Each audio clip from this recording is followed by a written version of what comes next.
যদি এই সরকার একটা সুষ্ঠু নির্বাচন করতে ব্যর্থ হয় তাহলে কিন্তু 24-এর গণঅভ্যুত্থানের সাথে এটা তামাশা করা হবে, এটা প্রতারণা করা হবে।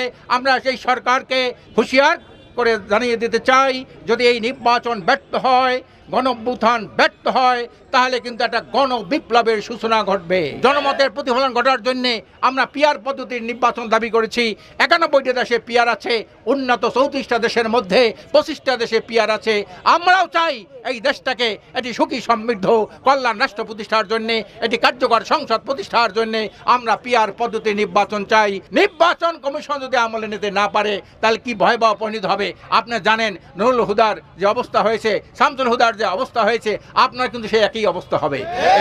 প্রধান নির্বাচন কমিশন এবং কমিশনকে আমরা আহ্বান জানাই যে প্রস্তাবনা প্রধান নির্বাচন কমিশনের কাছে আপনার এই যে ঐক্যমত্য কমিশন পেশ করেছেন, তার আলোকে আগামী যাতে সুষ্ঠু, অবাধ এবং নিরপেক্ষ গ্রহণযোগ্য নির্বাচন অনুষ্ঠিত হয় সেই পদক্ষেপ উনি গ্রহণ করবেন। এর সাথে আরেকটা সংশোধিত আরপিও ঐক্যমত্য কমিশন পেশ করেছেন, এইটা যাতে বাস্তবায়ন থাকে, ঠিক থাকে, এই আহ্বান জানাচ্ছি। সাথে সাথে আপনারা আজকের আন্দোলনত 8টি দল আমরা এই স্মারকলিপি পেশ করছি।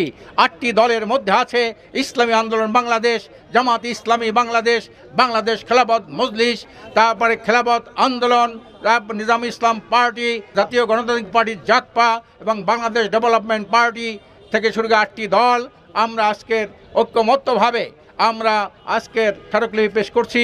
আশা করি এই সরকার এই বিষয়গুলি আলোচনা ওনারা কার্যকর ব্যবস্থা গ্রহণ করবেন, ওনারা আমলে নেবেন।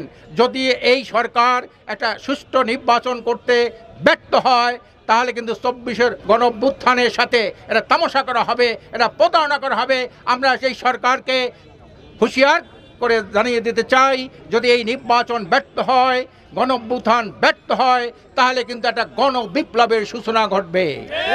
আর সেই গণবিপ্লবের মাধ্যমে যতগুলি রাজনৈতিক আবর্জনা আছে, দূষিত বিষাক্ত কলুষিত রাজনীতি সৃষ্টি হয়েছে, সব ভেঙ্গে চুরে চুরমার করে একটি জন আকাঙ্ক্ষার বাংলাদেশ, এটি সুখী সমৃদ্ধ, এটি কল্যাণ রাষ্ট্রের বিপ্লবী কর্মকাণ্ড শুরু হবে। কাজেই আমরা এই সরকার অনুরোধ করছি, আপনি একটা অবাধ সুষ্ঠু, যেটা 53 বছরে হয় নাই, এই জন্য আমরা দাবি করেছিলাম 53 বছরের মধ্যে একটা সুষ্ঠু নির্বাচন কখনো দেশে মানুষ দেখে নাই। একটা সুষ্ঠু, অবাধ, গ্রহণযোগ্য শতভাগ মানুষের জনমতের প্রতিফলন ঘটার জন্য আমরা পিআর পদ্ধতির নির্বাচন দাবি করেছি। 91টা দেশে পিআর আছে, উন্নত 34টা দেশের মধ্যে 25টা দেশে পিআর আছে। আমরাও চাই এই দেশটাকে এটি সুখী সমৃদ্ধ কল্যাণ রাষ্ট্র প্রতিষ্ঠার জন্য, এটি কার্যকর সংসদ প্রতিষ্ঠার জন্য আমরা পিআর পদ্ধতির নির্বাচন চাই। এই দাবিও আমাদের 5 দফা দাবির মধ্যে আছে। কাজে আমি নির্বাচন কমিশন অনুরোধ করব, এখন আপনার হাতেই ক্ষমতা এসেছে। ঐক্যমত্য কমিশন যেহেতু তার মতামত প্রধান উপদেষ্টার কাছে আপনার পেশ করেছেন, কাজে এখন আপনার চূড়ান্ত ক্ষমতা আপনার। কাজে আপনারা এখন কতগুলো সঠিক নির্বাচনের জন্য কতগুলো বাধা রয়েছে, তার মধ্যে সবচেয়ে বড় বাধা হইল প্রশাসনের যে কর্মকর্তারা, আপনারা তারা এখন কিন্তু নিরপেক্ষ নন। তারপরে ভারতের ষড়যন্ত্র, সেখান থেকে আপনার মোকাবেলা করতে হবে। ভারতের যে ফ্যাসিস্ট যারা আশ্রয় নিয়েছে ভারতে, তাদের ষড়যন্ত্র মোকাবেলা করতে হবে। 3 নম্বর যেটা হলো আওয়ামী আধিপত্য জেলাগুলোতে কীভাবে আপনি সুষ্ঠু নির্বাচন করবেন সে ব্যাপারে আপনার পদক্ষেপ নিতে হবে। পুলিশ বাহিনীকে সুন্দর করতে হবে।